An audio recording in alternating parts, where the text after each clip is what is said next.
Good morning. Welcome to the Standards and Assessment Committee. And my name is Jenny Earl. I'm representing District 1, which is the northern part of the state. And I'm going to let each of our board members introduce themselves, and then we will get going on the agenda for today. So go ahead. Good morning. I'm Joanne Brinton. I'm representing District 15 and excited to be here and work with you all. Hi, Leanne Wood. I represent District 4, which is South Davis County and a little bit of North Salt Lake. Good morning. I'm Sarah Reel, and I represent District 5, which includes the western edge of Salt Lake City, South Salt Lake, most of Murray, and a lot of West Valley. I'm Member Green. I represent District 14. I'm the midsection of Utah, rural area. Thank you. And this is our new committee, so this is going to be exciting. We're glad to be here. These are all hardworking women, and anyways, this is going to be a fun committee. So let's get started. We don't have any public comment. Okay, no public comment today, but public that's listening, please feel free at any time of our future meetings if you wanted to join on any particular item. We're always excited to get the comments and listen to the feedback that the public has to offer.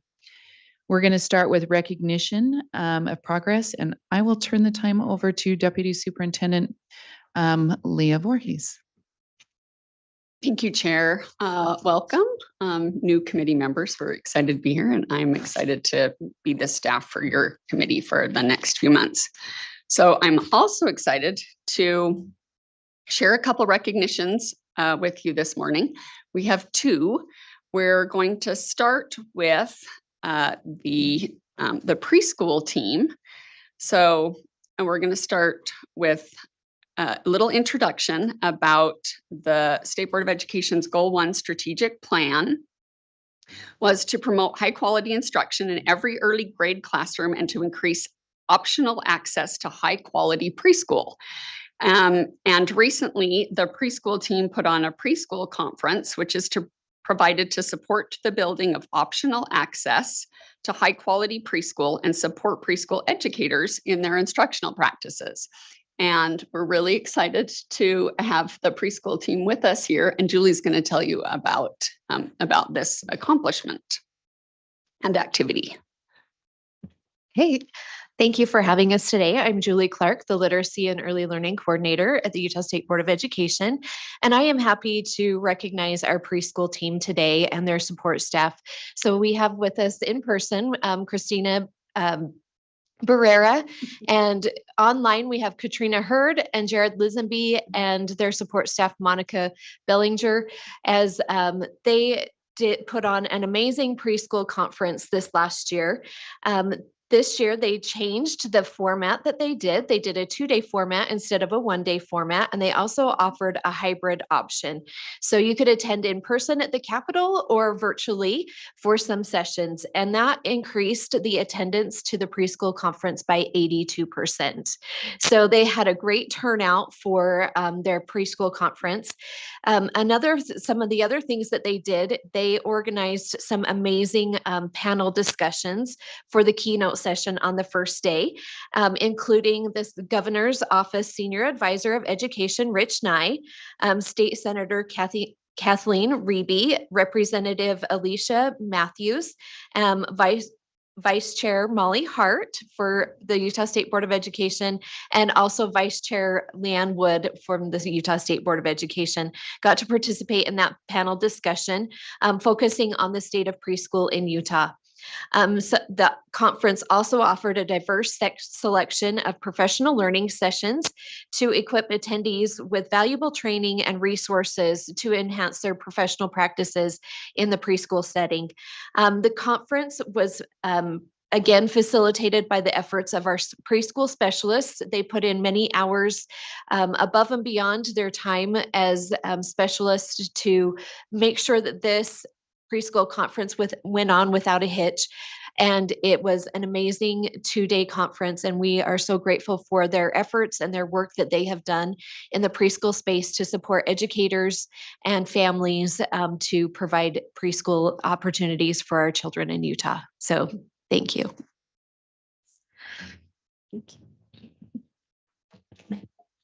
Yeah, do we have any? Yeah, go ahead, Can I Leanne. comment? Board Member Wood. So first, thank you for allowing me to be a part of it. It was awesome. It was awesome to be up there and have so many, just, be able to talk to boots on the ground and what their feelings are. But I want to express my personal thanks because I have a daughter who's been in this space for 6 years. And she has relied on our preschool team as they went to try to be a high quality preschool through her. It was a daycare center, but she wanted a high quality preschool. And she has constantly come to me with gratitude on how they've helped her with when we were doing the PEEP and doing Upstart. And when we went through COVID, I mean, all these things, they were just such a great support. So seeing it hands-on in my home, I'm just grateful for this team. Thank you. Do we have any other comments? Okay. Thank you so much. And let's recognize, first of all, it's those that are online. Let's give you a clap. And those that are here, right? So thank you. Okay. And I think did we have one more group of recognitions? Oh, We here's do. Thank you. Julie, let me get these to you. These are for your staff. Thank you.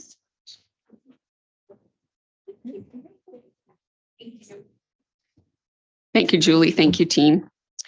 We would also like to recognize the data and statistics team this morning. So this is a team that works with all of us in the State Board of Education and is always behind the scenes supporting us. And you could see that last night when you had several questions and we were bringing Aaron in to the conversation at several different points. So the data and statistics team plays a vital role in supporting Utah's education system by providing accessible, insightful, and actionable data to stakeholders across the state.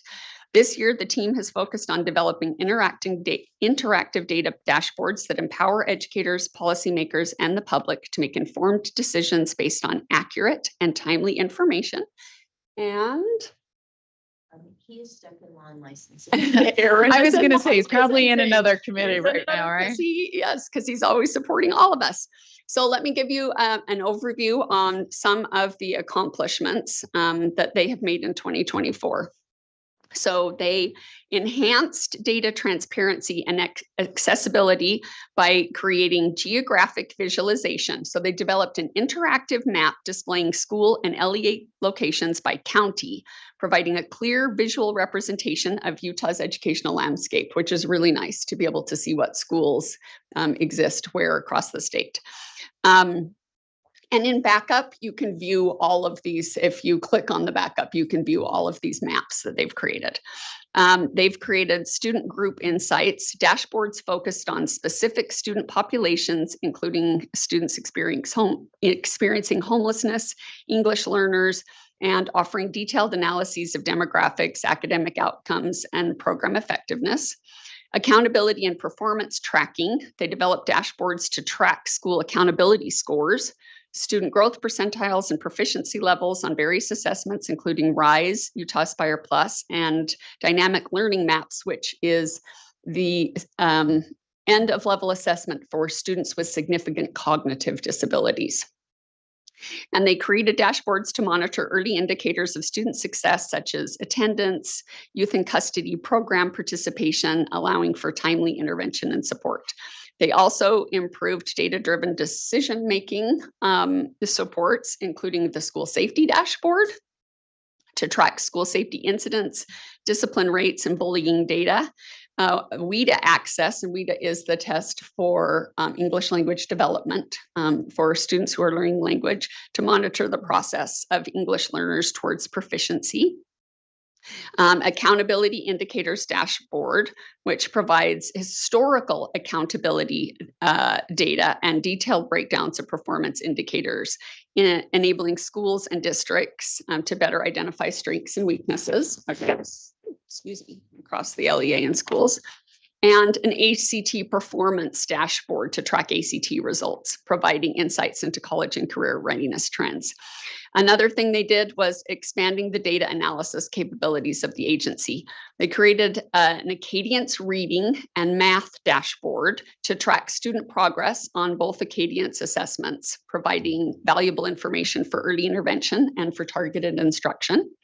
And Utrex integration, which for those of you who are new, Utrex is the data storage system. We talked about it for a few minutes last night at board meeting.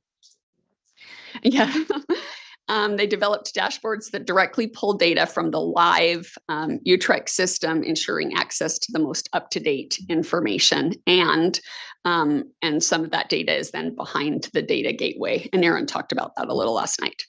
And data visualization best practices, updating existing dashboards to align with best practices for data visualization, which enhances clarity and all of our experience when we're trying to access data. So they're committed to continuous improvement and innovation and exploring new ways to leverage data to support student success and empower stakeholders across the education system. And we are so grateful for them. So Aaron Bruff is the Director of Data and Statistics. And he has a wonderful team. And I think, are they online? Okay, you can wave. Yeah, can y'all turn on your cameras? Okay, so David Mackey, Callista Craze, Win Shooter, Megan Tippett, Riley Finnegan, and Stephanie Sue. Are they all? There we go. We've got some of them. So we want to thank them for all of their work this year. I personally want to thank them because I had a special education project that they worked very hard on and were so successful, and I'm super grateful. So thank you, Chair. I can tell you, I hadn't looked at the items in here, but this looks like hours of fun. So I'm already just going, ooh, what about this school? Looking at their attendance trends. So I can see that the weekend will be consumed with something more than what I was planning on.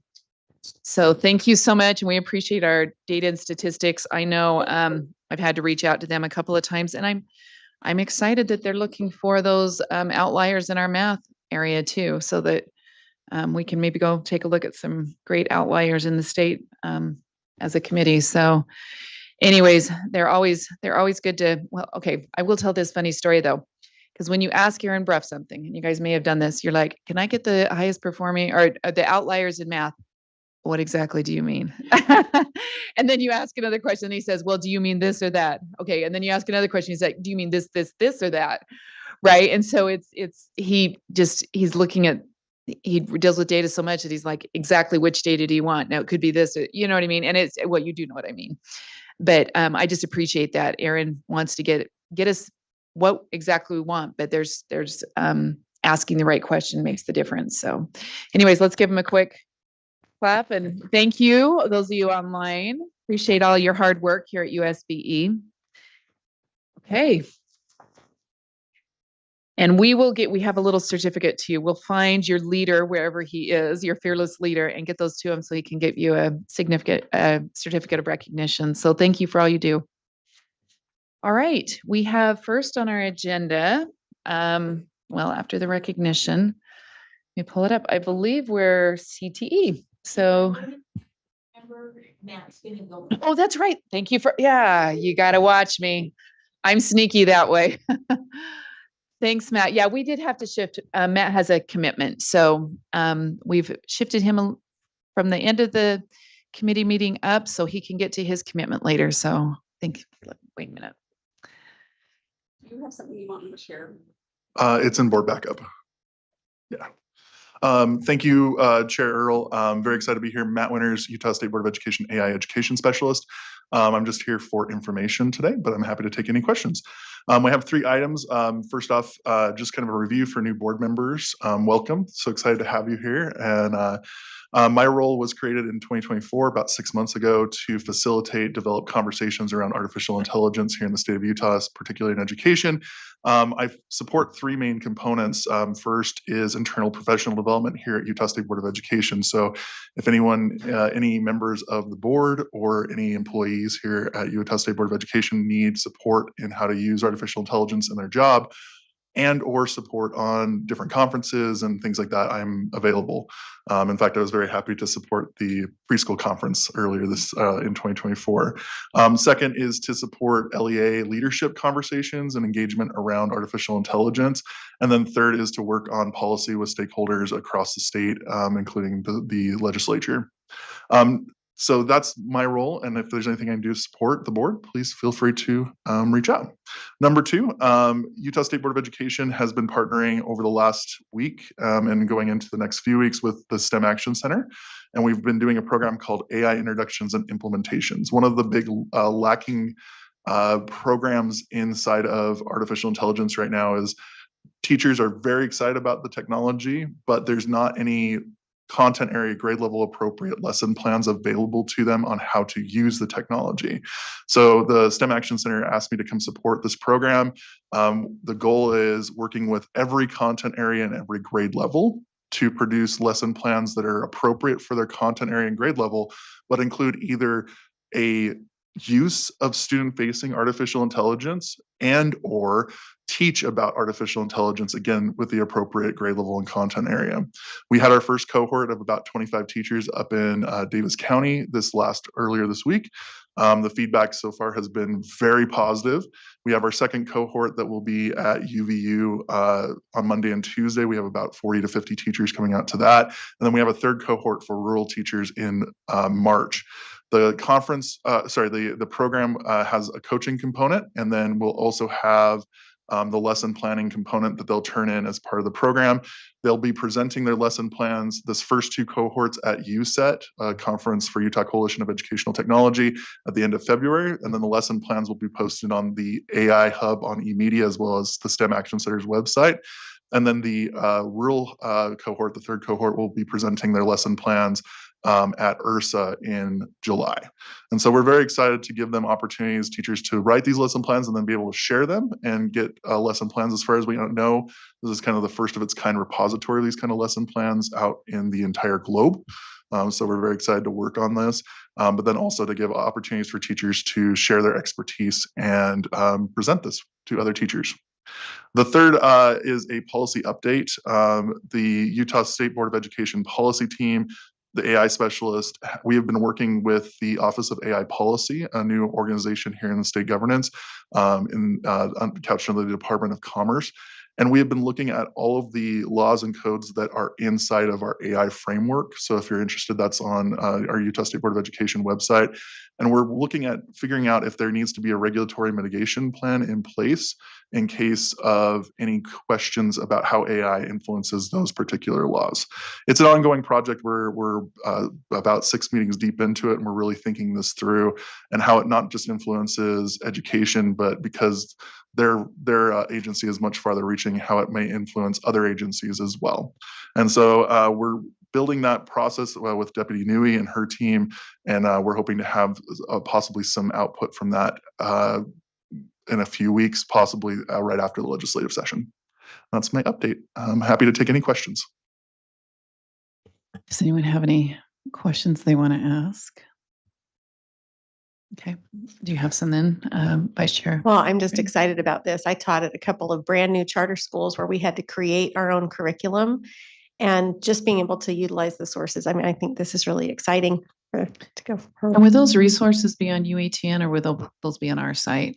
They're going to be housed in a few different places. We're Okay. still in kind of negotiation. The STEM Action Center is funding this project, so the hope they're going to be putting on their website.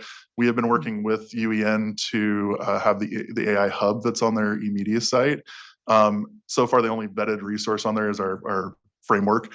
But these lesson plans, this is just a small detail, are going to be reviewed by our T&L experts in the content area and grade levels, and vetted for the content area and grade level appropriateness before they're even posted. So we're hoping to have those vetted as well and then be able to share out. Very good.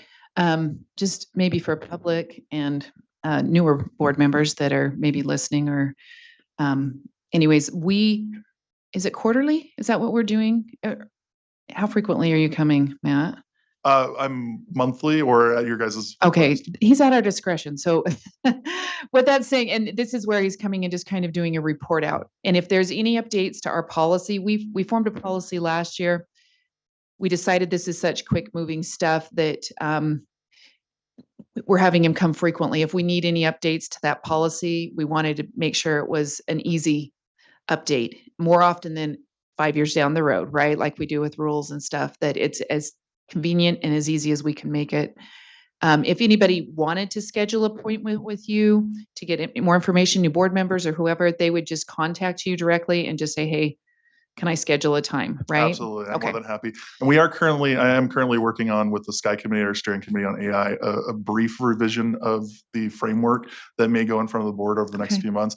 There's been a request from a lot of LEAs across the state for a glossary of AI terms, because some of these can get quite technical. And so that's something that I put a request in front of the Sky Committee. We have the terms.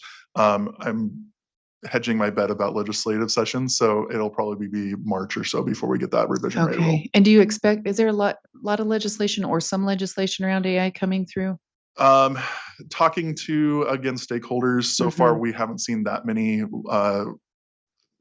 legislative laws about artificial intelligence out Okay. there.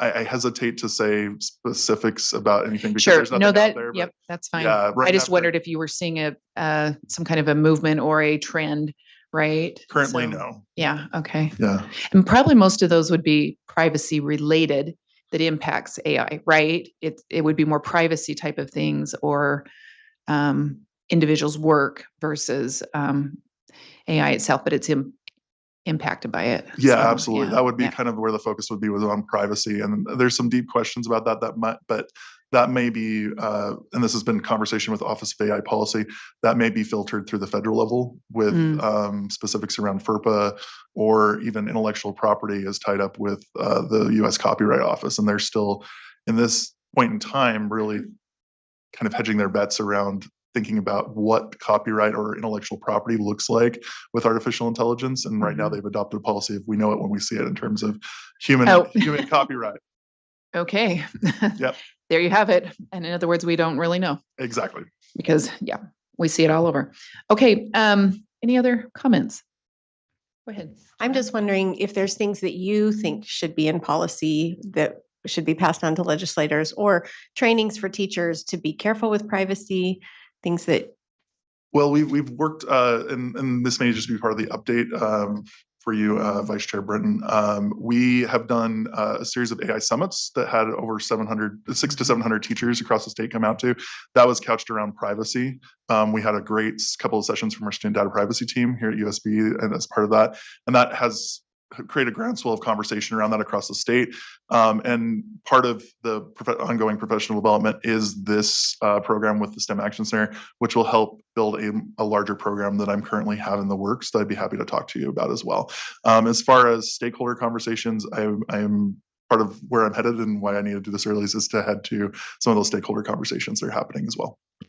So I'm wondering if you would mind resending out our policy. It's not attached today, but just resending it maybe to the full board, just with a small, hey, if you need any help with this, and by the way, this is the policy we've updated. If you want additional updates, let us know, so that just new board members are aware of it. Absolutely. Even though I think, it's out there, but I think sometimes seeing it more than once or twice, you might have a chance of looking at it one of those times, right? Absolutely. So- I can get that out, Chair, today Okay. or Monday at the latest. Yeah, that's fine. That's fine. I just think it's a simple email. Hi, this is who I am. So go ahead, Leanne. Yeah, just a plug in for those summits if you hold them again, if they're down in your area. Awesome. The data privacy presentation was just spot on, and using real life example to figure out and letting people kind of coordinate with little small groups as to how you would do it, and then to get the facts. Like, maybe not. Maybe you shouldn't be doing it this way, or this is the way you should be doing it. It was awesome. The one you held up in Davis County was great. Thank you so much. We're trying to put another series of those together for the late spring, and the topic is kind of up in the air, but we're excited about some possibilities and trying to use our great experts here at Utah State Board of Education. You're just doing good work. Thank you. And we'll let you get to your meetings.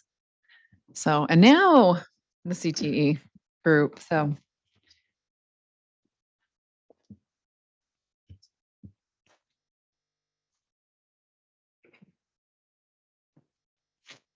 and I'll just remind everyone, we passed the CTE standards that we've had in the fall.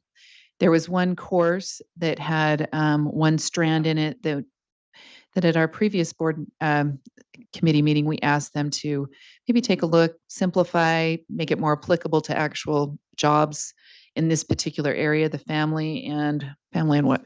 Consumer science, that it actually had skill building that was related to that and not just goal setting and feel good kind of things. So they've taken the time to do that, and we're going to let them share what they've come up with and then open that up for committee discussion. And then if there's any motions, we'll accept those motions. So thank you. Go ahead and introduce yourselves. Good morning, Talia Longhurst. I'm the Director of Career and Technical Education. It's a pleasure to be with you this morning. Hi, good morning. And I am Lola Ship Evans, and I am over Family Consumer Science in the CTE office. Lola is just going to take a brief moment to update you on what she and her writing committee have done to the standards and what we're presenting this month. This is the last one of our standards to be approved for this year. So yay. Spent a lot of time together. Yes, we have. Okay, so our main changes are to strand 5. You'll see that this strand focuses on family and human services. We've changed it so that we've added in some milestones within life, how those milestones help growth in each developmental stage, shortened up our self-concept piece, and then shortened up our standard 4, which is personal values, tied those, as Chair Earl said, to potential clients in future careers. And our goals are there. Those stay the same. And then we've added in a standard on programs related to public health. And this ties right in with our pathway and family and human services. And I did ask you this question already earlier today, but I think it's worth asking again. I asked whether or not that strand is too long, if if there's need to shorten that up, and if you felt like the teachers could get through the content. So if you don't mind giving that response, just so that we asked earlier, but it would be well worth it to have it in the public. So yes, after working with the teachers in this committee and shortening up those 2 standards specifically, they felt comfortable with the length of this, that it would be doable within their time frame of the class. Also really excited about the addition of the public health piece. okay. Committee, do you have any questions? Does anybody, are there any motions or anything you have? I appreciate the work that's been done on this and kind of taking some of the feedback that was given last month. You want to change late adulthood to old people? Is that what you had? I don't remember that. I'm a little too old to remember. Okay, maybe. Thank you for bringing that up. Anybody have any? If not, then we can, I'm happy to take a motion. Cheryl, I appreciate, it was a good reexamination of this piece, this strand and these standards. And I think, if you like it, because it was a big change from what we had before, but you feel comfortable with it and you feel like it's going in a good direction and aligns with the entire course. Okay. Yeah. Oh, yes, I'm excited about this, and our teachers are excited about it. Great. That was kind of like, I just wanted to make sure, because I liked it, but I was like, does it fit in and will it work? Is it going to throw off a bunch of projects and things that they already have in place? Thinking of that way, but I think it's going to be, I don't have any concerns with it at this time. All right. Board Member Green. Yeah, first of all, thank you. Like, this was really nice, and happy about where we are Now, I do have a question on standard 2, strand 5, standard 2. What do you mean by explain challenges that lead to growth in each developmental stage? So I'm sure you know that each developmental stage of our life offers different types of challenges. So in childhood, what are the challenges of going to elementary school and then changing over to middle school and how that helps with growth within that developmental stage? And what are the challenges in adolescence or adulthood that you then have to conquer, and it helps you move on to the next developmental stage? So that is that bullet is kind of going back to that standard 1. Each of those developmental stages, how does a person grow? Okay, so I think I was trying to tie it into kind of the summary below standard 2. So discuss the supports and challenges related to different generations. And then that bullet point is explain challenges that lead to growth in each developmental stage. So are we talking developmental stages in generations? That's how I read that. So I was just maybe wondering, and I don't have anything to present, but I was maybe thinking we could clarify that one. Are you suggesting maybe we make sure we use the same language for each of them? Because we do have, I'm noticing this now, on number 1, tell me if I'm wrong, we have phases of life, and then we have different generations and developmental stages, right? We could move that bullet point up to standard 1. And that makes a little bit more sense to me. This first one. Yeah, that first. It seems like it would go better there because I have been trying to figure out how that ties in with generations. So, and then that standard 2 is just generations. Yeah. Yeah, I think that works. Do you want to clean up? I mean, I guess we could make an official motion. Phases of life or developmental stages, we either need to use one or the other. Am I right? Maybe I'm wrong. Do you see what I'm saying? So the first line, identify milestones throughout the different phases of life, or do we want to put identify milestones throughout different developmental stages? Does that make sense? One or the other. I don't really have a preference which one, but let's just be consistent. So we're, using the same language. So you want to move that up as maybe, where do you want that then? I'll make Board a Member motion Green? then to Yeah. move.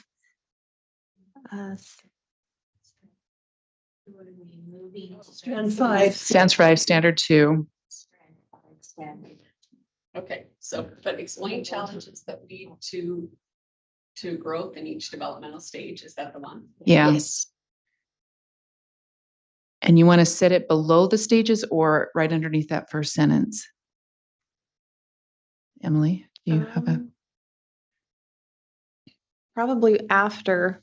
So you're going to have identify key milestones throughout the different phases of life, list those, and then we add, and that next bullet point, explain challenges that lead to growth in each developmental stage. Do you have Yeah. a preference of developmental stage or phases of life? Probably developmental stage. Okay, so then we'd need to Yeah. change that for, is that okay if the first line, we change the identify Yes. milestones throughout the different, Developmental- it wouldn't be that different, throughout different developmental stages. Does that make sense, Leah? Okay, so 5 standard 1. Yeah, Change word milestones to development. no, change phases of life to developmental stages. Does that work okay, Board Member Green? So change And word. then we're gonna move explain challenges. up. Yes. Yeah. Yeah.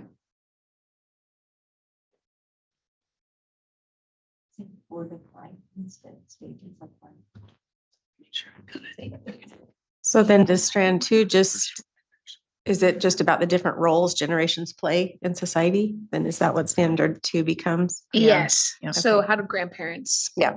And yeah.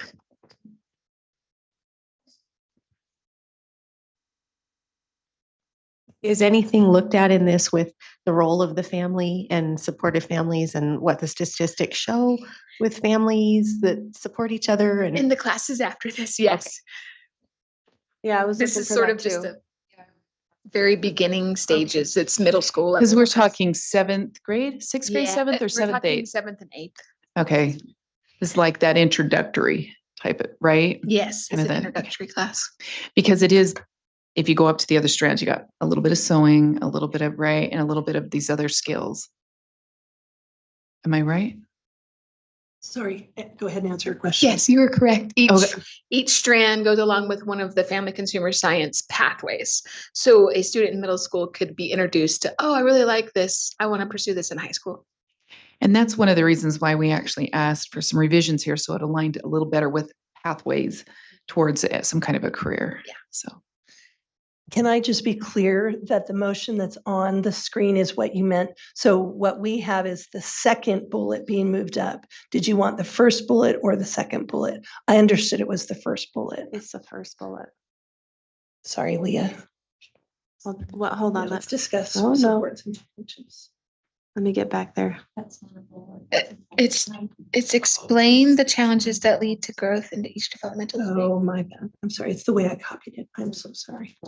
You're right. It's the way I copied it. Thank you. Board Member Green, does that reflect what? Strand 5. Will you just double check? Phases 5 to developmental stages, check. And from strand 5, standard 2, move explain challenges to lead. Standard 1, that's correct. Okay, is there any further discussion or do you want to speak to that? Nope. Okay. It was just a good clarifier. Yeah, I think it is. I think it's great, actually. Well, let's go ahead and take a vote on it. Let me read, let's see if I can read it that far. Okay, so the proposed amendment to the current standards are, let's see, the motion is, that's not the full motion there. Okay, there it is, Board Member Green. We amend strand 5, standard 1, and change the word phases of life to developmental stages. And from strand 5, standard 2, move explain challenges that lead to growth in each developmental stage to strand 5, standard 1. All those in favor? Aye. Okay, that passes unanimously. There's some additional feedback or possible motions? I think I do. Give you just a minute.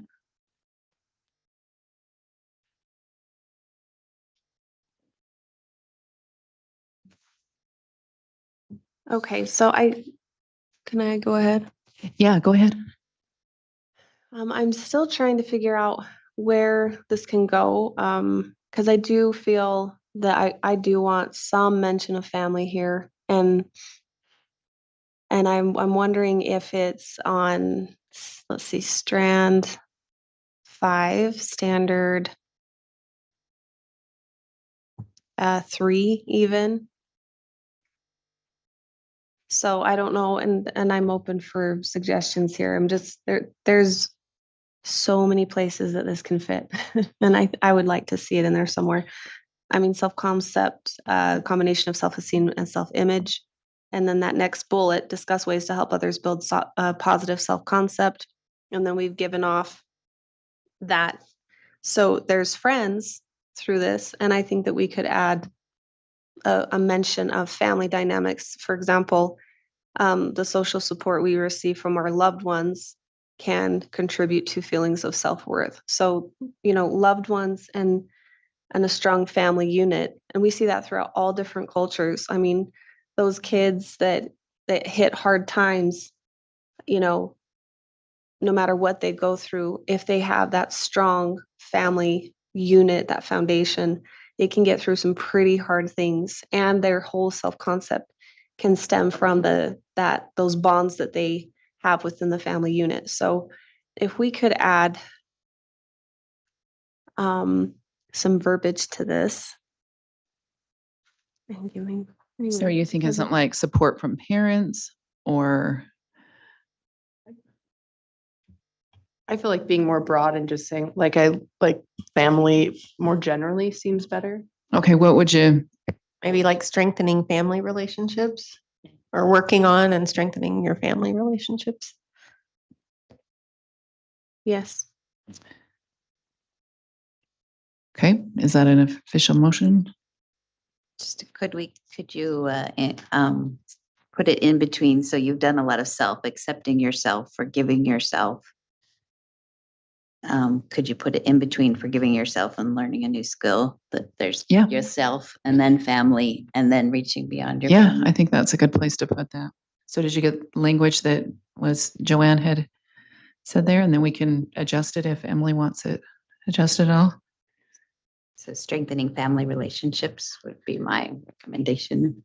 Yeah, because it seems to me too, like the best way to build self-concept is to not think about yourself, but to think about others. That is how, and serve others, the reaching out, those things. So I would think studies show that, right? Like getting outside of yourself is how we feel the best. Okay, so what language did we heard a few things. Leah, you got something for us?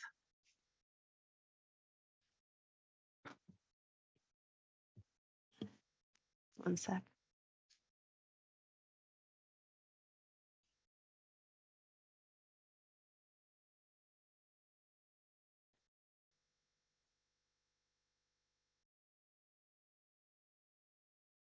All right, do we have my glasses on here?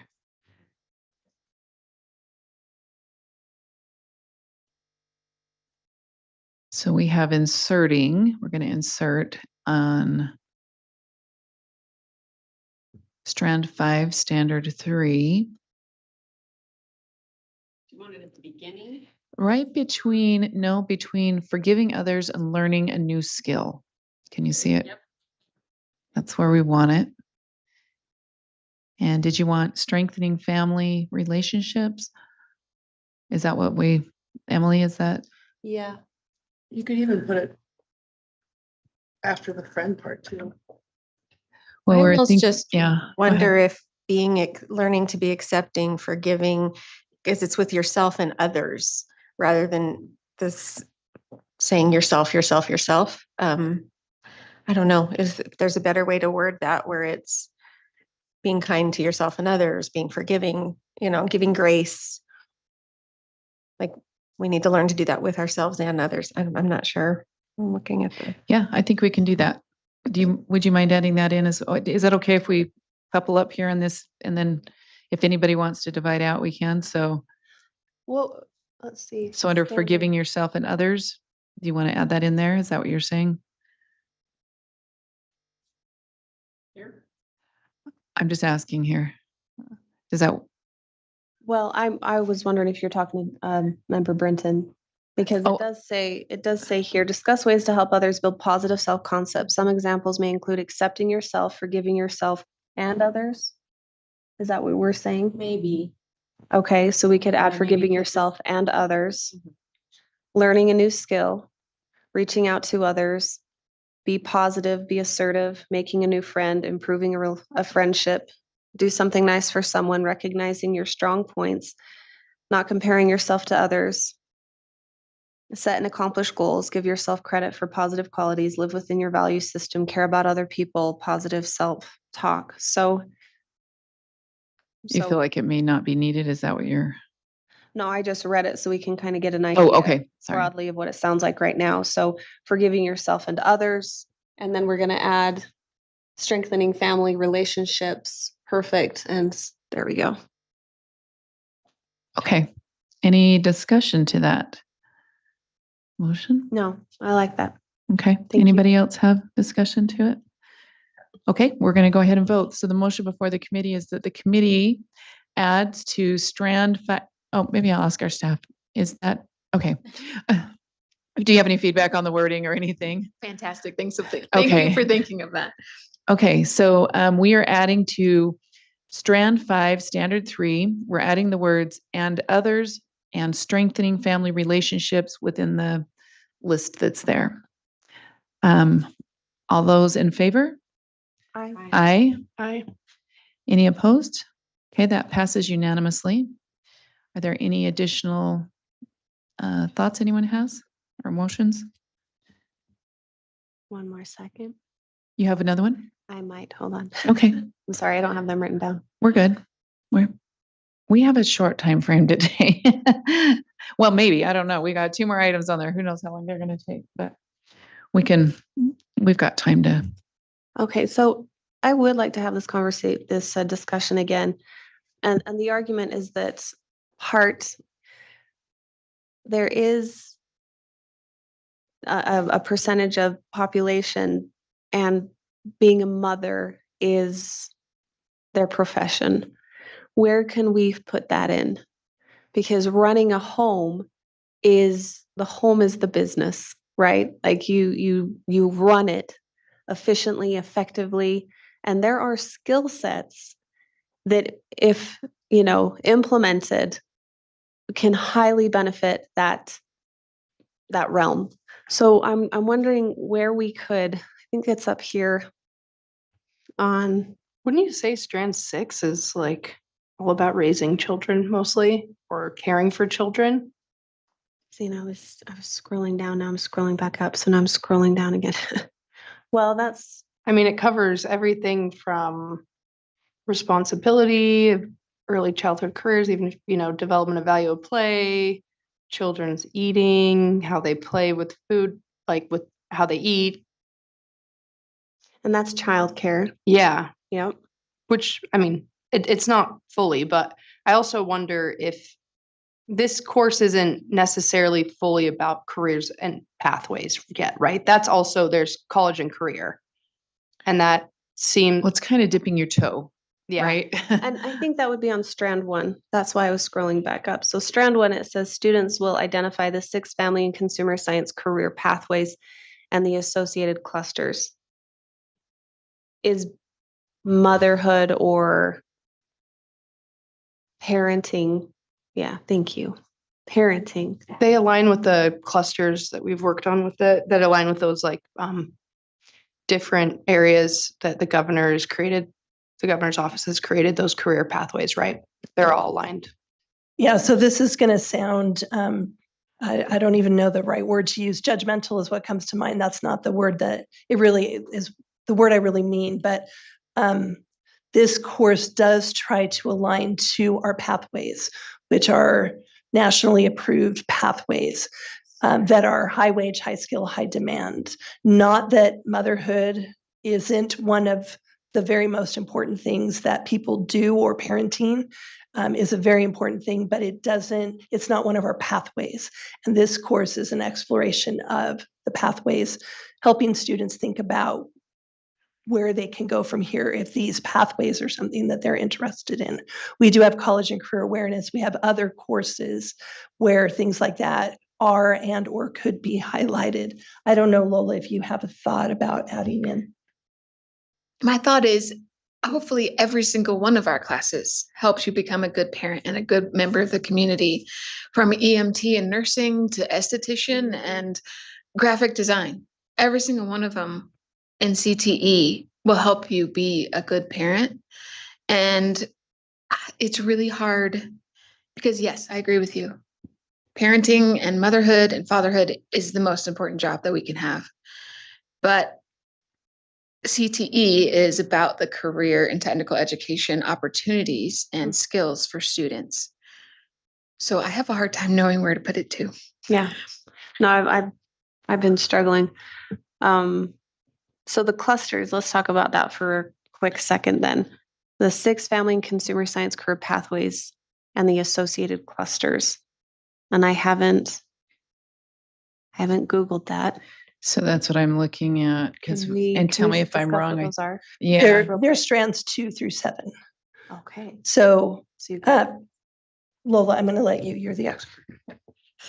The clusters are different for each pathway in FCS specifically. Mm-hmm. So, for example, interior design falls within the arts and entertainment cluster. I'm sorry, did I say that wrong? Architecture and construction. Oh, sorry, architecture and construction. It's fashion and sewing that falls within the arts and entertainment. It's culinary arts falls within hospitality and human services, and dietetics and food science falls within agriculture. So each of our different areas fall within a broader umbrella of where that career fits within the real world. So if I want to be an interior designer, I'm going to work a lot with architects, and I'm going to work a lot in that field of construction. If I want to be a chef or a dietitian, I might work in a hospital. So I'm going to be in that field, in that broader area. And so that's why it's a little bit confusing with family consumer science, because we do fit in a broader category, which is the clusters in lots of different areas. Okay. All right. Thank you. And I'm just looking down kind of the courses that sit under that, because you've got business leadership, medical technology, behavioral health, human development, psychology, individual and family relationships. Maybe that's a course itself, right? But these would be the courses that would maybe follow in the pathway: personal and family finance, public and community health, behavioral health. So those are courses that would fall kind of within this area. So, Okay. I'm good. okay. And like if there is something before next month, I think, you can always move that too. Okay. So I'm looking for a motion. One quick question. Oh, yeah. On page 8 on the performance skill, do we need to change that, create a public message for one of the developmental stages? Thank you. Very good catch. Okay.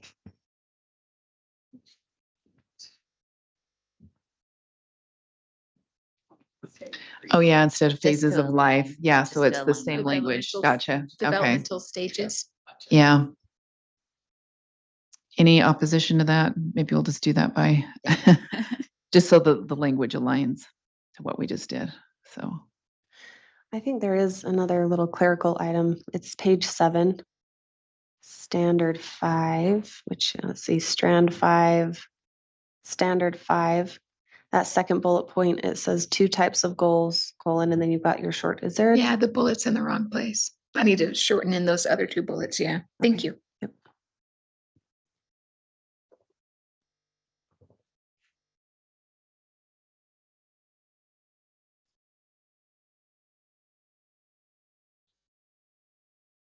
Stages, right? Developmental stages.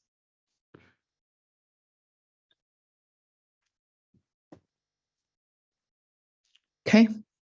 I didn't hear any opposition to that. Now I'm looking for a motion then for this course. Remove that we Okay. moves the FCS CTE course forward Okay. to full board. Do you want to first vote on that too? Yeah, I guess I did just a quick. Does anybody have any opposition? But we could do more formal. Does that work for you? Okay. Yeah, it was no one had any opposition. So thank you for making sure. Do you have the motion there for us? So it'd be the committee approved the FCS exploration course standard, right? Draft 2.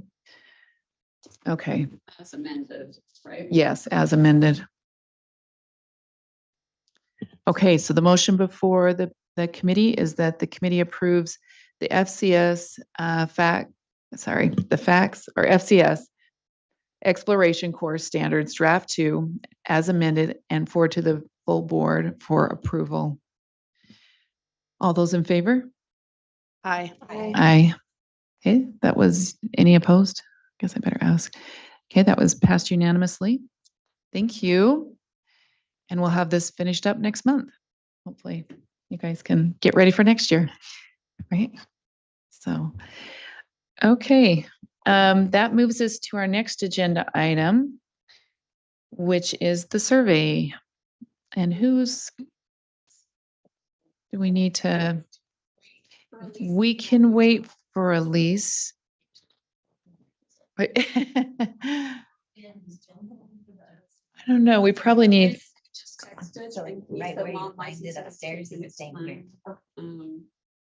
Do you want me to? Do we have do you want to go to the financial literacy? Or is that someone there too? That's Ben's. Okay. So the school climate is Lisa's, but I think I could. Okay, let's head in. Yep. If thank you. Back and forth a little bit. All right. All right, let's go ahead with this. And let me just remind everyone, this was on last month's agenda. There were a number of questions. And it was a 5-year renewal that we need to update. And so we did pass the renewal, but knowing it was coming back to committee for some additional consideration and discussion. So that is where we are at. Well, how would you like to proceed? I can jump in. I have some thoughts. I've Oh, been thinking okay. about this so much. Oh, I you had have? 8,000 questions last time, and you guys, it's so great answering them. So if I think about this in the big picture, I think about how the legislature has now said that it's up to the LEAs to voluntarily give the school climate survey. It's not required, right? And because it's not required any longer, I feel like a rule, and I'm happy to be wrong. This is not a hill I'm going to die on, but I think that a rule about R2 77623, I think is unnecessary at this point. And I'm leaning towards that us repealing the rule altogether and creating rather guidelines for LEAs who are deciding that they want to give a school climate survey, guidelines on, sort of what was in the rule, but like just, here are these guidelines if you do feel like you would like to give the school climate survey. And obviously, personally, I believe deeply in the school climate survey because I think it's one of the things that can help us keep our schools safer. But I think that having a rule without a requirement by law and in code is just excessive at this point. Can I seek some clarification? They don't have to use our survey. Do they have to administer a survey? May I speak, please? Yes, So please. this is Willie Chen, School Safety Data Analyst for the School Safety Center. According to, I believe, Rule 609 or 613, schools are still required to use some kind of data or measurement to inform their policies. So one could imply that as being a survey, but not necessarily this model school climate survey. They could use some They could. mechanism like this. Okay. And the rule is written for that model school climate survey that we used to have each LEA give, right? Could you repeat that again? So the rule as it is now, though, is based on previously when we had the school climate survey that every LEA gave, right? May I speak? Yeah, of course. Is this for Rule 623, 609, or 613? Because I had mentioned a few others. Oh, yeah. Yeah, so for our 27763, that was why it was created because the school climate survey was originally mandated. Yes, okay. That's why, since it's not mandated anymore, I don't want to, without the rule, I don't want to place a burden on staff, but I don't want to have a rule just because we've always had that rule. But if it's not a requirement in code anymore, I don't feel like we need the rule.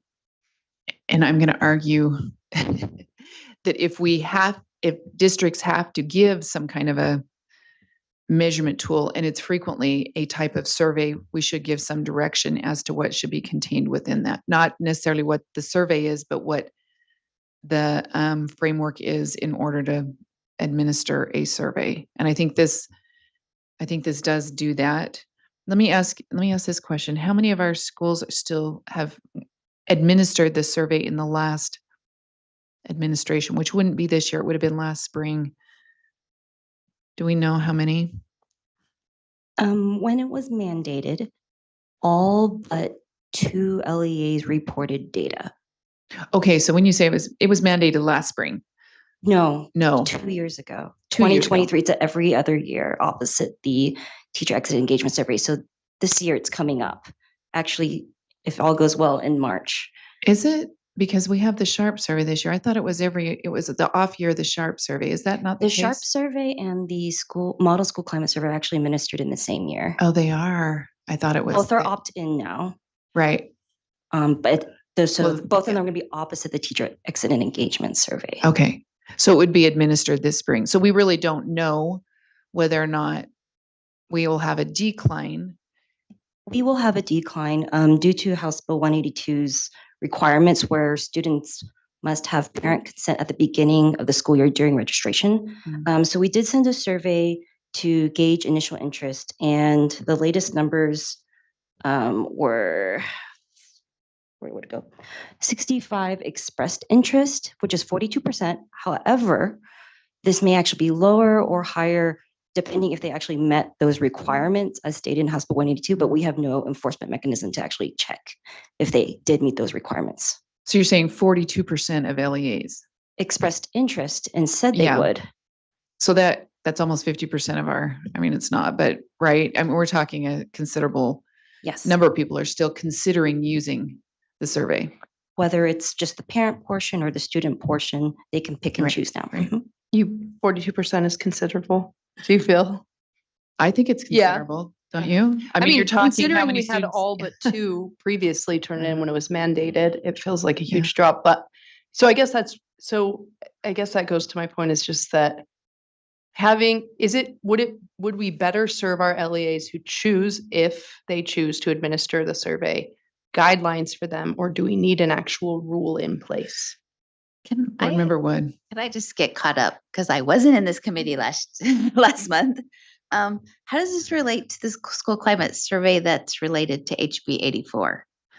That the school safety center has to provide? Like, there's still a requirement for a school safety or school climate survey.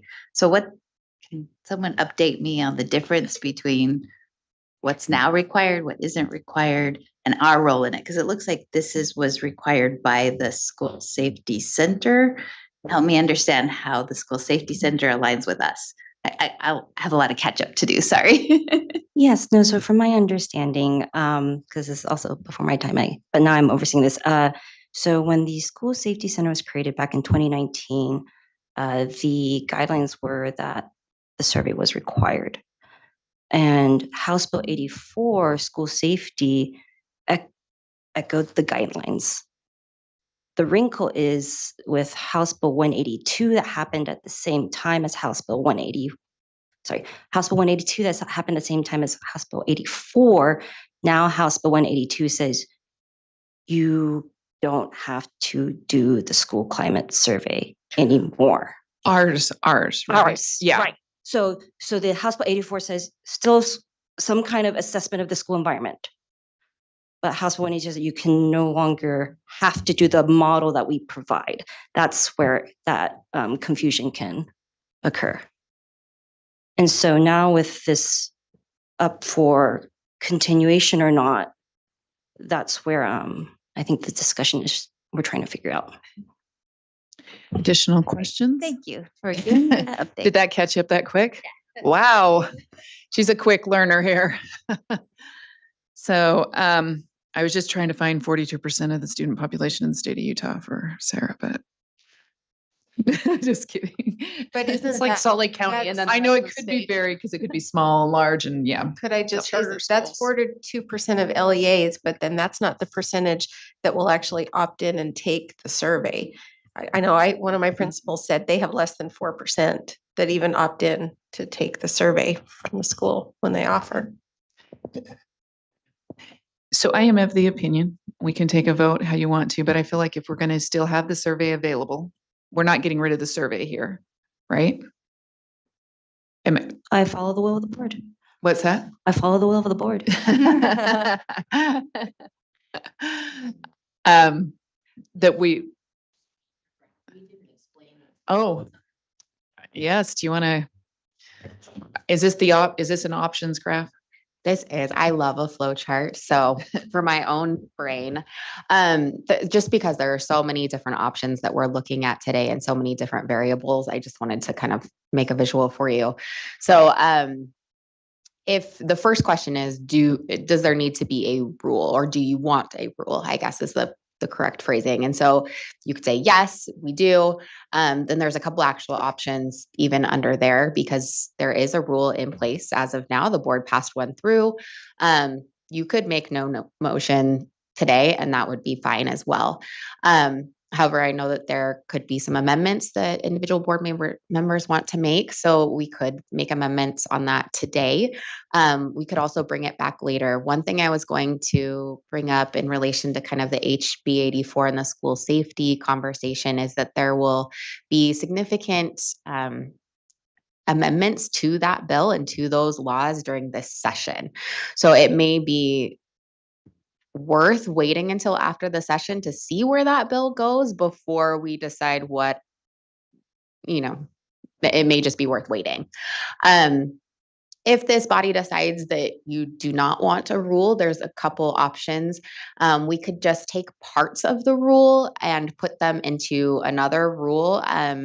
That would just consolidate the amount of rules that LEAs are dealing with. It would still, have requirements for them. So that wouldn't necessarily cut down on the requirements over LEAs, but it would cut down on the number of rules.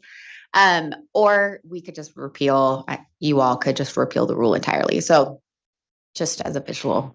Question. I forgot about 625. We talked about that last time, right? So R277625, there could the one option I'm a visual learner too, so I obviously love this. But on the repeal 623 and then bring 625 with amendments that may include things that folks think are missing if we do repeal 623. Right. Okay. And we could put like that in that a option. different rule as well. 625 was just one particular example, but as staff, we can talk about what the I do best like that is. option. And if I may speak as well, there's also been discussions about instead of maybe 625, because that's more about mental health screeners, which is completely different. It may be better for 613, which is bullying, cyberbullying, hazing, and discrimination. But that's not abusive conduct. And there's also 609, disciplinary conduct work. But again, as what Deputy Superintendent at least Neely said, was trying to get all the titles right. Just whichever is maybe most appropriate. It doesn't have to necessarily be those. Okay, this is where I'm coming from. I think we're off on the school climate survey. And this is just a philosophical view, so people can tell me if I'm wrong. The fact we want to put it in with the mental health or possibly put it in with the bullying suggests we're measuring the mental health and the bullying. A school climate is broader than that, meaning that, and primarily, we should be measuring the academic. The reason why we're measuring this other stuff is for a sound academic outcome. When I did just the quick scan through our actual survey, we really don't ask any academic questions, or very rarely, about the academic environment. And those to me are the reasons why we're asking about the culture, because we want a culture where kids are learning and progressing. It may incorporate some elements of bullying. It may incorporate some other elements because those may deter, right, or hinder a climate within a particular environment from being an environment of learning. So that may be components, but I kind of feel like we missed the mark. I just feel like it can't sit in those other areas because it's not a mental health, and you pointed that out, right? It's not a mental health screener. And it's not just about bullying and harassment and all the things we actually really don't want. It should even be equally about the things we really, really do want. And this is why I think it's important that we do have a model survey, and I think that's important. But I also think it's important that we give direction of what the components of a good administered survey look like, because I've seen some really bad administered surveys. And so putting in the sound foundational pieces for a survey, now it may be beneficial. I think you might be onto something. There might be a lot of moving parts during this legislative session, and we may be looking at this now and then also in May, and maybe also in October or something. So there may be benefit to asking this to sit until March. But I guess I'm just sharing my philosophical views on this, that I think we do want some direction. At least that's what I think. We should clearly people are using our survey. So we need to make sure that the survey is reflective of what we value in a community. People don't have to use it. That's the point of the law, is that they can be flexible that way. But anyway, that's my thoughts. Someone else want to weigh in? Leanne, go ahead. Okay. Board Member Wood. Continuing to do my update here. So looking at 182 now instead of 84, we are still required to have a model survey.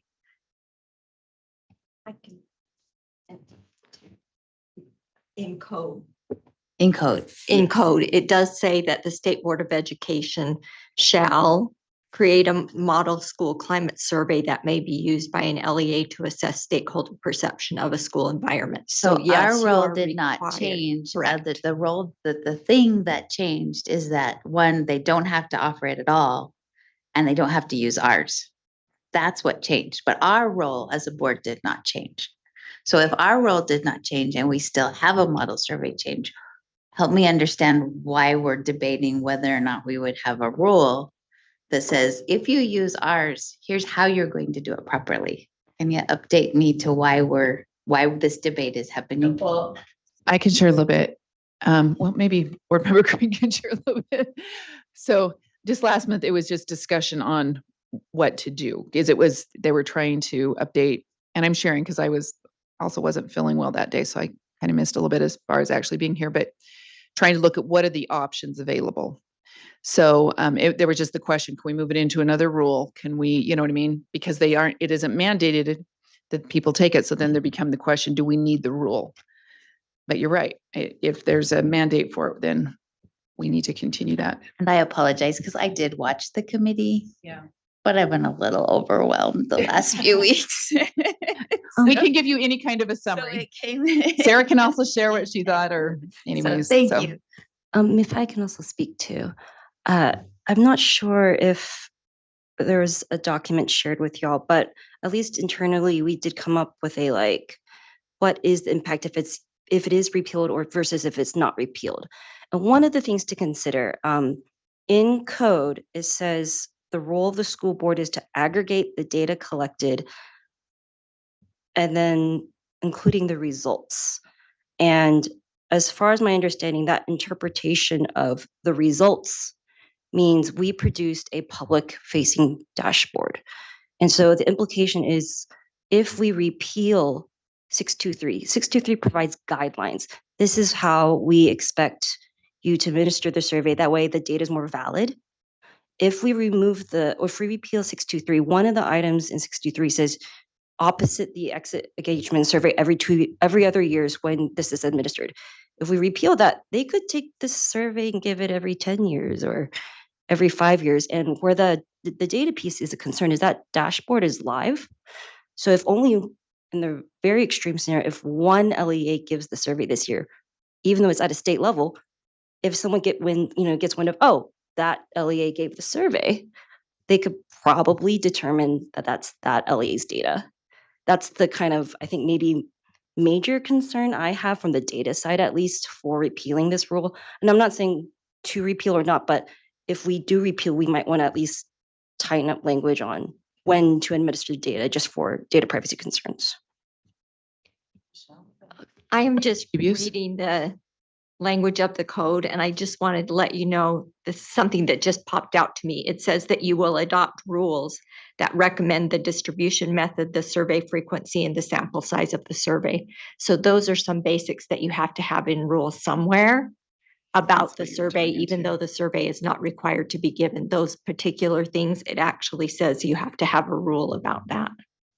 So sorry, that just popped Well, you out. just ruined my whole argument. I'm sorry. As I was rereading the code. I Which understand, section of but code is it also that in? seems silly to have that requirement in code, but also not require the survey. So Scrolling up to find the citation. Well, but keep in mind, it changed. It was mandated and then it changed. So that's. This is yeah.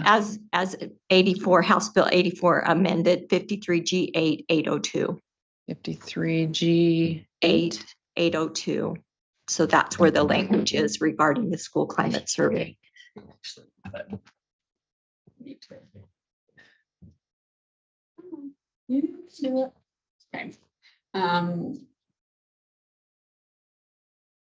53G 802. Where are you reading, Michelle? 4. It's at the very bottom. There you go.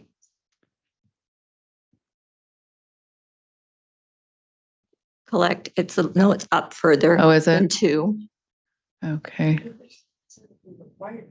So yeah, you're required to have a rule. But it said.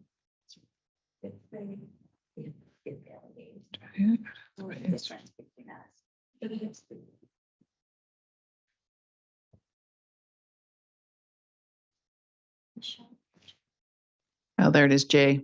Is that what we're looking Yeah, at? it is J. Okay, so create a model survey that may be used by, okay. So it's, Then the little I under it is where that says adopt rules, little I, requiring an LEA to create or adopt to disseminate a school climate survey and disseminate the school climate survey, and recommending the distribution method, survey frequency, and sample size of the survey. so I guess the question becomes, does this body want to, J. because we were kind of looking at paths forward, was that's what I was, and someone could correct me if I'm wrong, if you're prepared to make any additions to this or corrections or anything.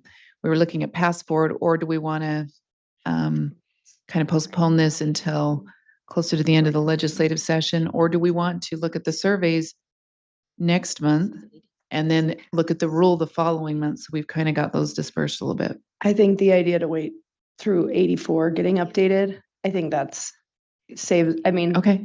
our agendas are already so packed. I don't think that working through this. Are you making a motion? Yes.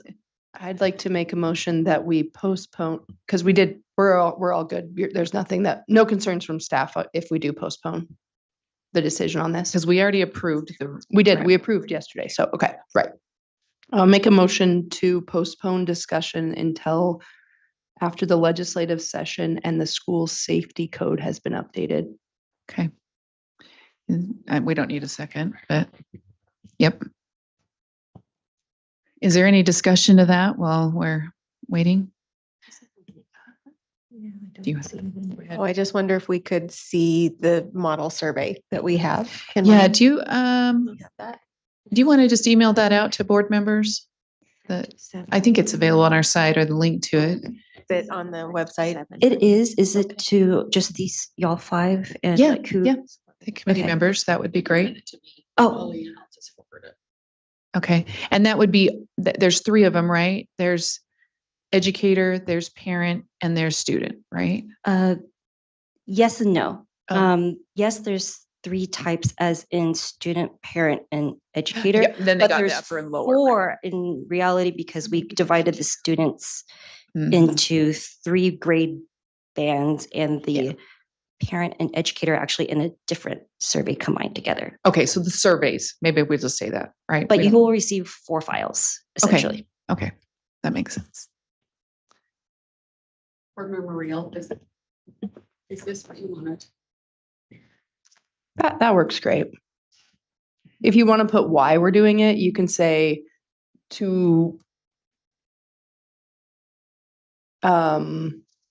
just to wait for changes, anticipated changes to the school safety legislation.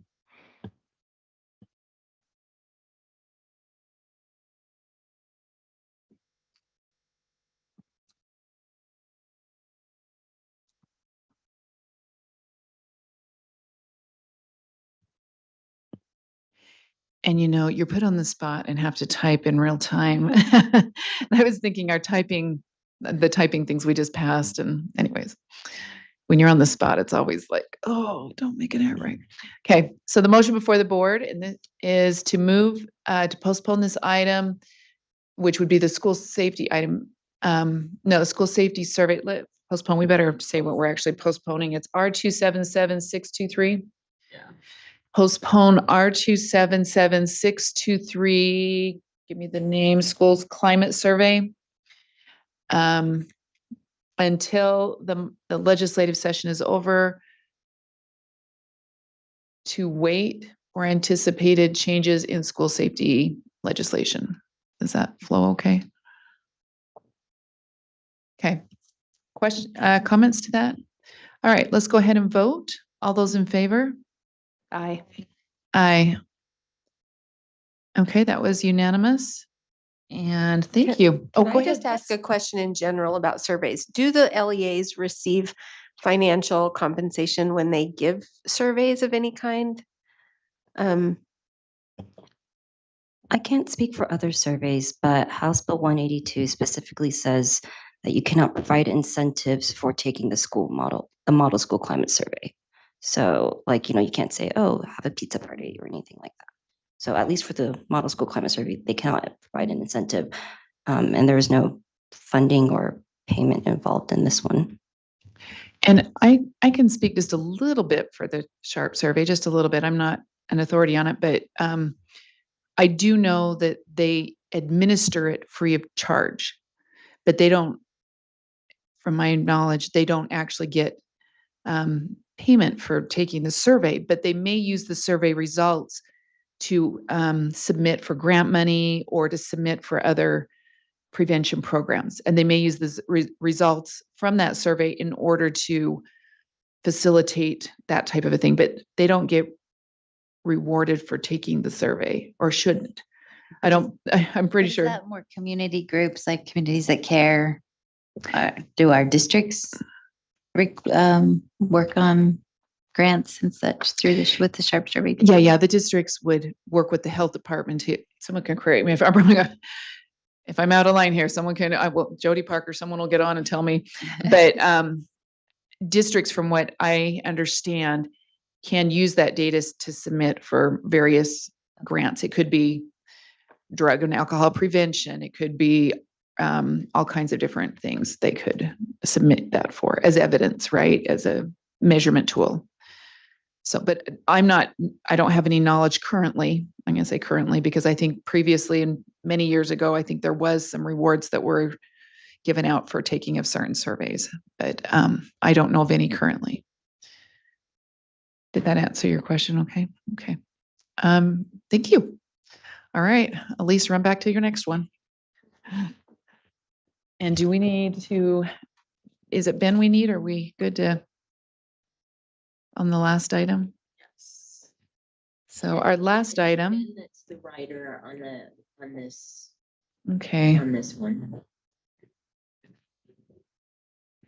I'd be happy to But introduce we could it. probably start. Oh, okay. If you want, would you like to do that? Yeah.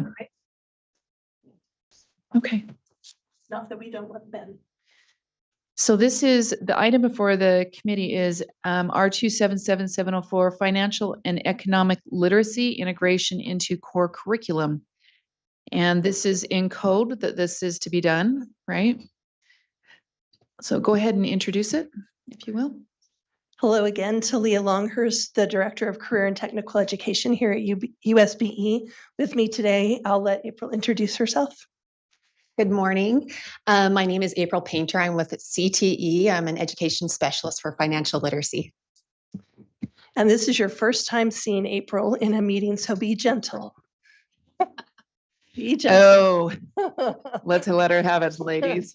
Now I've issued a challenge. April, welcome. Are you recent hire? Recent to financial literacy. I've been for about a year and a half with CTE. Okay. Yeah. Okay.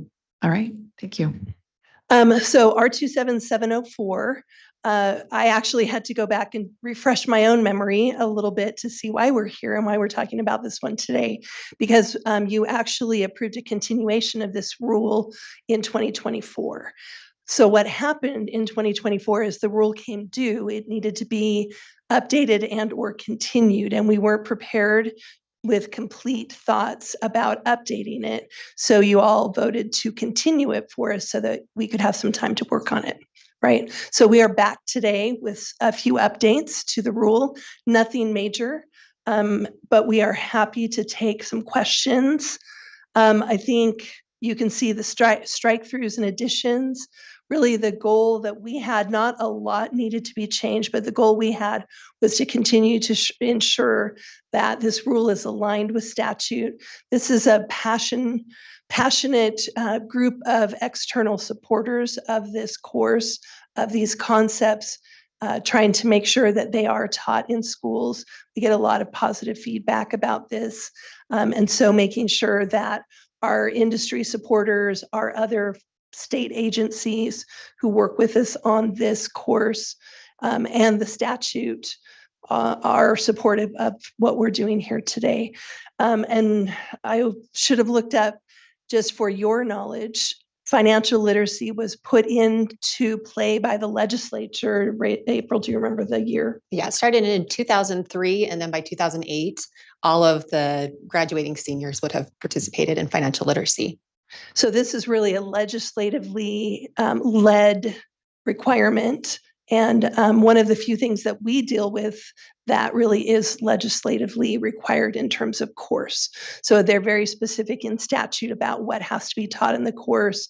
It is a graduation requirement, generally taught in the 11th or 12th grade, and it is a 1-semester course. So I think those are important things for you to know. We're happy to take questions. Okay, can I ask just a couple more structural things, and then we'll take whatever questions. So there's meant to be a task force. What's the frequency of them meeting, and how does that work? And when do what's their, I mean, they have provisions they have to do in our rule and law and stuff, but give me a feel what that looks like. So in statute, it is required that the task force meet once every 3 years. Once every 3 years. So sometimes we'll bring them together if there's a particular thing we need feedback about, but generally by statute, their role is once every 3 years. Okay. Okay, I didn't see that, but it's probably And where saying, are we on that rotation? We actually meet more often than that. We have UCFE, which is Utah Council for Financial Education, Economic Education. They meet quarterly, and then we take people off of that for our task force. And the last time we met was in November for an endorsement update. So it just depends on what we're working on at the time. okay. We all know, well, I'm well aware that Cole Kelly, a new board member, teaches this. So we may get done and he'll be like, just calling all of us saying, you guys messed this up. So, and if so, we'll just make the amendments next month. So just letting you know that right now. But let me take a few questions. I do have one amendment that I wanted to make, and then we'll go from there. So is there any additional comments or questions? Oh, I was going to say one more thing. This particular item sits, and you mentioned it, but it doesn't sit down. It's not 53G, which is the local schools. It sits right up in 53E, which is very specific to a little heavier on our responsibility, right? So anyways, that's just for those new to the code. It's just an interesting thing that it's sitting there instead of down in some of these other places. So Emily, did you have our board member Green, do you have something? Yeah, I just have a couple questions for you. And first, my daughter just completed this course, and I want to give some feedback here that one on my part as a parent, she focused so hard on this, and it was very impressive to see this. And not only her, then I find out other students. So this course is so important, and these kids are very, very interested in it. So I can't say enough, like, they would not like to do this for a full year, but I actually think that they would, because they find it relevant. They are applying it to their future. All of a sudden, things dad talks about, or the grander world talks about it, they're connecting with. It's making sense. She'll bring something up that I just learned about this, da da da da da, and she'll repeat it off, and I'll be like, yes. Anyway, so this is so important what this course offers. So yay. Can I just add, my Yes. own son completed this course first semester this year Mhm. and loved it from day one. I was so excited when he got in the car and was like, Mom, this is the best thing ever. So I agree completely. I mean, it would be neat. I don't know how we do this, expand this to a full year, but I'm reading here that you can begin to incorporate these types of, financial literacy from K to 12. I think that's written here in the law as well. So that's exciting to see that as well. So my questions that I had was lines 35 and 37 that was struck. I'm wondering if 38 to 40 replaced that. So what was struck there is kind of updated. Is that what I'm reading? Yes, that's correct. Line 34 with the Financial Economic Literacy Project was involved with the financial passport. In 2008, it was part of that legislation, and we are just updating it to bring it more in line with state statute and to make it more relevant to what we're doing in our classrooms right now. And what's the financial passport? It was a financial project that kids could work on through K through 8 to help them with different financial projects in their curriculum. And as they move forward, they would pass things off, and then they would graduate with a certificate. Okay. Is that in the law? It was, Just so I have a reference let for me that. pull this over. Um,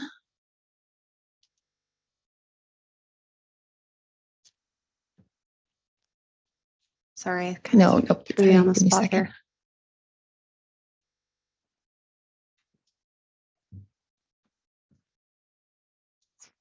It's not, sorry, not in law, no, Okay. Could you send us some information on that? Then? on the passport. Mhm. Okay. Yeah. Kind of an initiative then, Yes. right? Is it an initiative put on by USBE or is it a combination? Is it this task force? So let me just be clear, we are no longer doing the passport project any longer. So it is out, it is gone. The current way that we're addressing the K-12 has to do with some new professional learning opportunities. We're working closely with teaching and learning, some of the content and elementary teachers, really trying to get some professional learning to them, some resources available to them so that they can understand how to integrate these concepts into their everyday classrooms, so that it becomes just part of what everybody does. So the passport has gone away. Okay.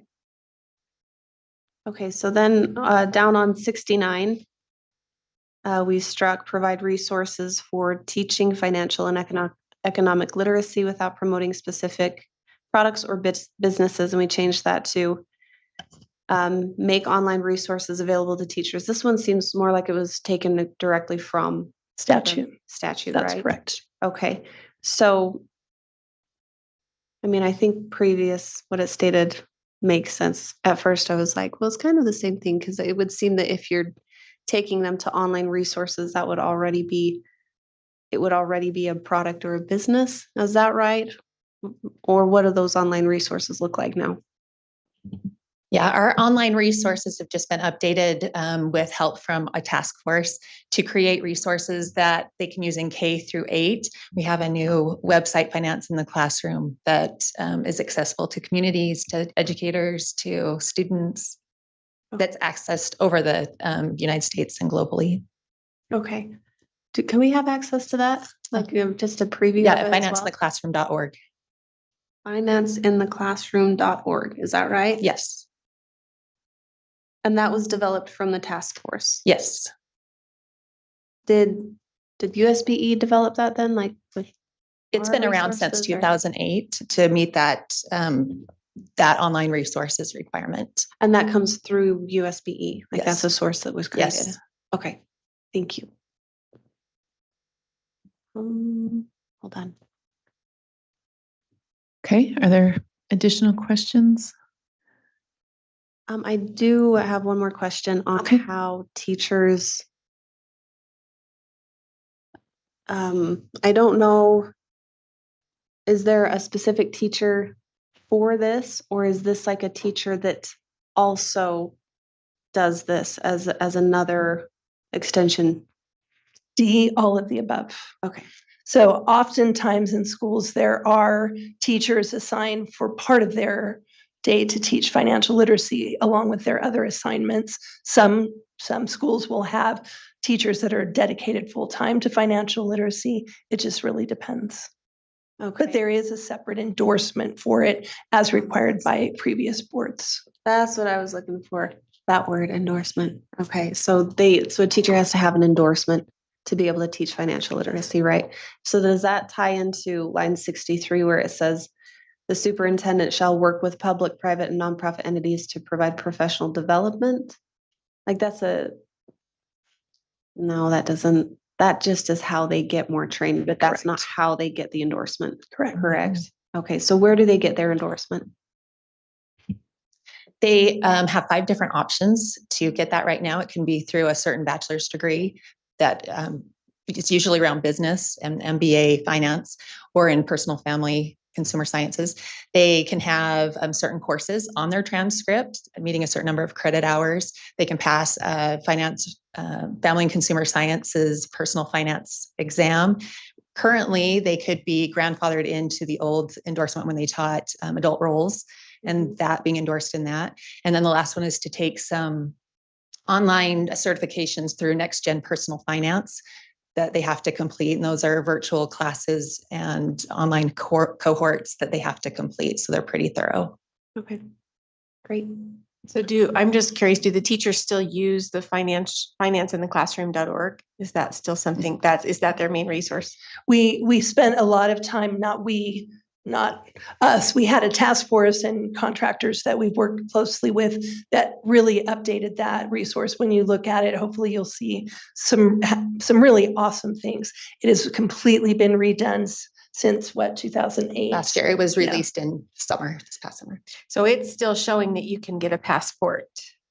Just because it was accessed so frequently from so many people, we decided to leave some things on there, but that's not our focus. Oh, okay. It is a Utah website, but I think I can go out on a limb and say that Utah is looked at as one of the leaders in financial literacy education, and many other states' teachers will come to Utah's website looking for resources. Okay. So we've left that there for those who are still doing it. So if you had a really eager student that was like, I want to earn that passport, can they work to do that? You bet.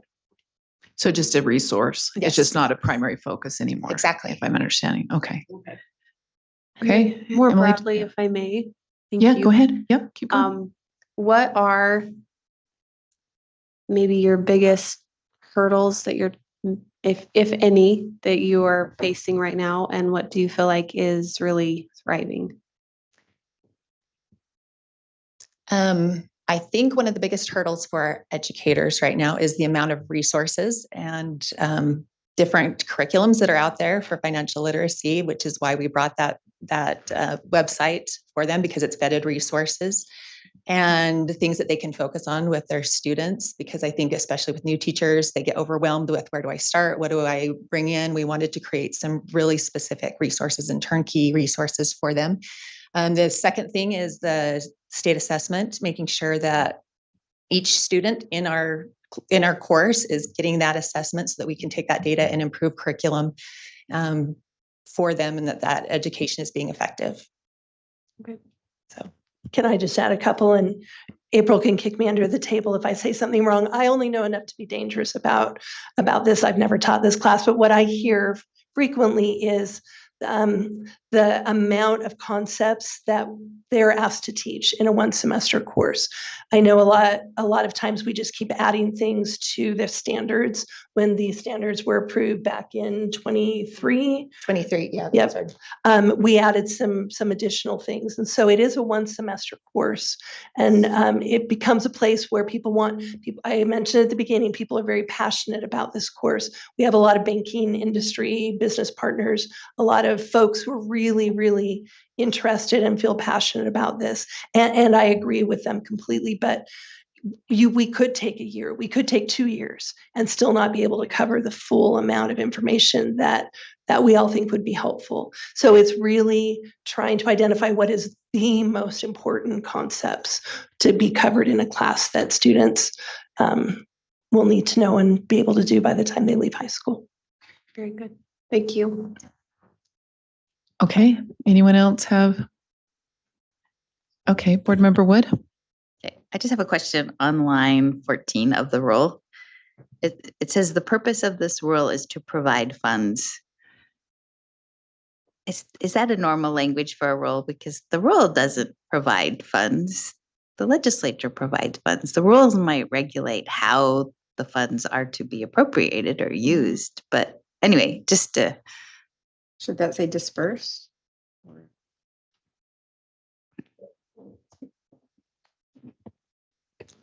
It is rather unusual language. Excuse me, Ben Rasmussen, Director of Law and Professional Practices. I was just looking to see it. It doesn't really look like the rule at this point talks about dispersing funds.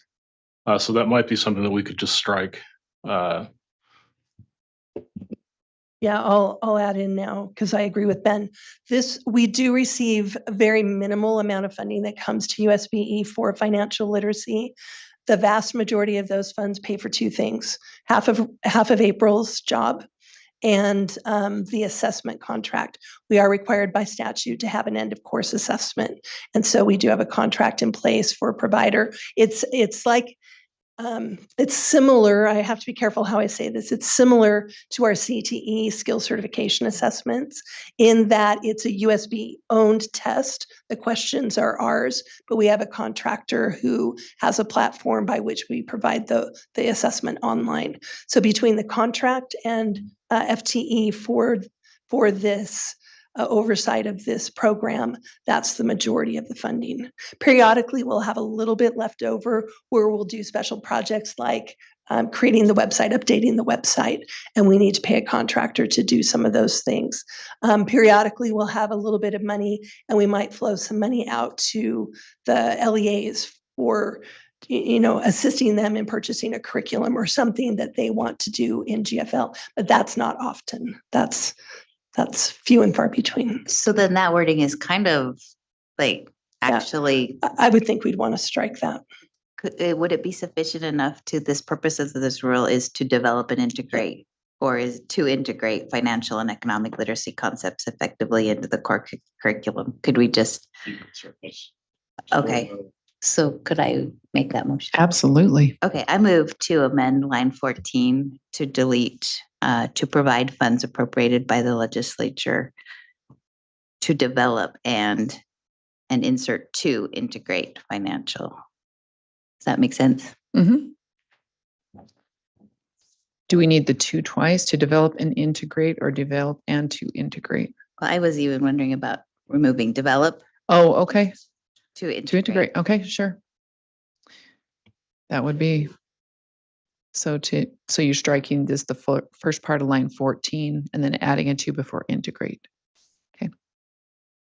So we would go to provide funds appropriated by the legislature to develop and.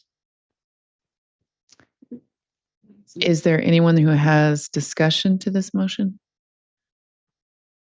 Okay, we kind of had the discussion already. So no, well, it's a little more informal here, so we're good. We're not Just adding a to before integrate. Or you could have just kept the original two. Oh, yeah. Strike provide funds appropriated by the legislature. Okay, so the motion before the committee is that the committee, sorry, it's down lower. That on line 14, that we strike provide funds appropriated by the legislature to develop and from the rule. Any other comments? Okay, all those in favor? Aye. Aye. Okay, that passes unanimously. Any other? I have a motion, but are we to that point? Others have, okay. Ben, do you have what we talked about? It was success sequence. Yeah, I probably was. So let's just fly by the seat of our pants here. I know I had written it down somewhere too, and then I was like, did I tell Ben? And yep, you're probably right. Okay. So it would be online. And I just want to remind people, so this is from last legislative session. So it's joint resolution concerning the success sequence. SJR 3 passed.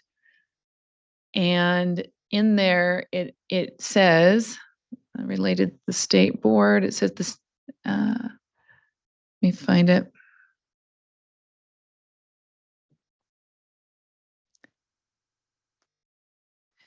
The state, it says the state of Utah recognizes where is it? It says something about the state board. Incorporating success sequence principles into policies, programs, and initiatives to foster the environment that encourages and supports individuals to adopt the success sequence. Oh, and here's line, if you're looking at the book bill itself, or the resolution 40, be it further resolved that the state of Utah commits to promoting K-12 and post-secondary education and training services or opportunities that equip individuals with career advancement and economic self-sufficiency. Anyways, encouraging us to, down lower grades 6 through 12, determine where the success sequence might be incorporated into those standards. So encouraging us to kind of see where we can incorporate key provisions into standards. I would encourage us online. That's right at the end of the document. Yeah, it was right after right after 88. So it talks about so section 2 here. talks about membership of the task force and then responsibilities. So under that responsibility, it does say serve as the writing committee for the financial literacy course standards. And I don't know, we could put and incorporate. Well, what I was thinking. Oh, what you did you just have put- there? You would add an IV, the data that they're looking at. And then Okay. you could just add success We can just sequence principles. Yeah, that would work. Okay. And we probably need the definition too, right, of what success sequence is. And we could take it right out of code, which if you wanted to do that, completing at least one. It's a 3, well, we can take it. What's the code reference again? You know, I'm looking at SJR 3 from last year. So the joint resolution concerning the success sequence, it was by Lincoln Fillmore. And I don't know how do they classify resolutions? That wouldn't be added to the code specifically. It's No, just not kind to the code. It's a resolution. But I could take the language out of the resolution. Yeah, but they use a term there. I mean, they use a definition there. Is that what you? Yeah. We do that. We could just put definition from joint resolution or something. So I put in the motion, add a definition from SJ. Oh, okay. Yeah, that works. Okay, so let's see. So the motion would be, let me make sure this reads right, adding on line 88, a 4, success sequence principles, and add a definition for success sequence from 2024 SJR 3. Discussion. Yeah. Success sequence are both words capitalized. Yes. Yes, they are. Okay, no discussion? Oh, you guys are easy sells. What about staff? Do you have? That's a good question. Yeah. So have you had a chance to review the USU research study that was done that the board? Yeah, I did. Yeah. So I really liked the way I took some time this week to We read actually through need it, and we need to get it. It just came this week, Yes. and that's at Sid Senate. And I actually have not gone all the way through it, but it needs to get sent out to the committee too. I'll make sure it goes to Leah. So, as yeah. we're done. So let me recap then. So middle of last year, the board. Sorry, my brain is engaged in a different way. The board prioritized, that's the word I want to use, some funding, and we put out an RFP for a study about existing courses that we have and where the success sequence might be integrated. And USU got the contract for that, and they've done a really nice job in researching, looking at standards, and really trying to think about where the success sequence could potentially go in a very intentional kind of way. And as they highlighted general financial literacy as a possibility, the one thing that they really pointed out that I appreciated was that at that level, the course, any standards about the success sequence could focus on the practical skills that are being learned in financial literacy that connect to the success sequence. So I want to make sure that's the direction, given that research, that I would direct my staff to go in as they look at how to integrate that in financial literacy, if that meets with your expectations. Yeah, and I think we need to probably get that research to people so that they are up on the same thing. So, and then have a discussion about it. We can have that offline if you want. I thought there was some, anyways, interesting things with it, but but like I said, I haven't got all the way through it. So, and Sid had I think she sent that 2 days ago saying it had just come in. It probably just needs to go out to the full board, quite honestly, Leah, right? That's where it needs to go. So everybody has access to that. So with maybe a summary of why and when it went out and that kind of a thing. Yeah. Or Kelsey, either one. Is there any modifications to the motion then? Is this adequate? Did you have any suggestions there? Okay. No? You good? Okay. All right. So the motion before the committee is that, where am I looking? Oh, there it is. Add on line 88, 4 that says success sequence principles, and add a definition for success sequence from 2024 SJR 3. Okay, let's go ahead and take a vote. All those in favor? Aye.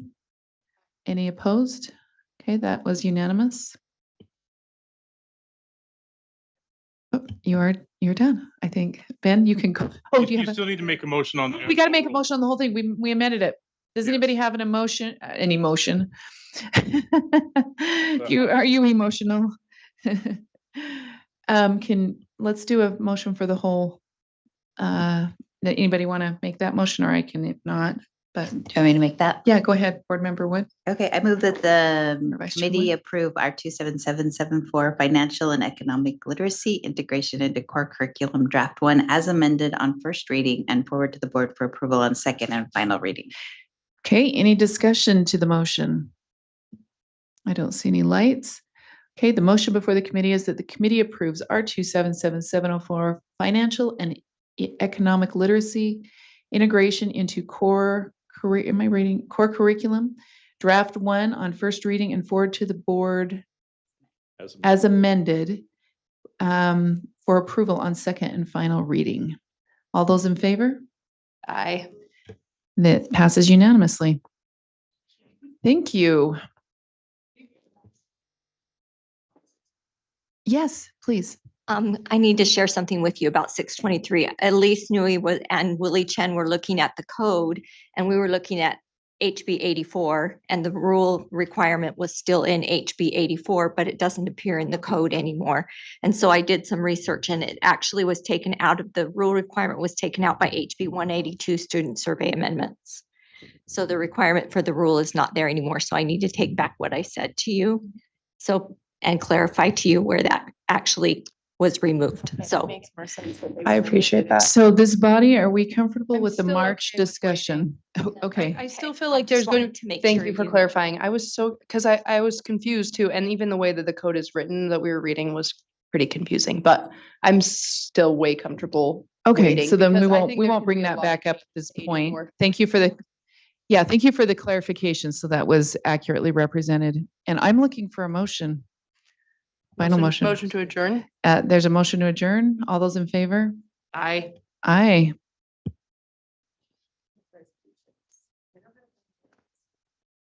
I did just type it in. Early. Good job, girls. And for the 2024 General session. Jerry, we're finished with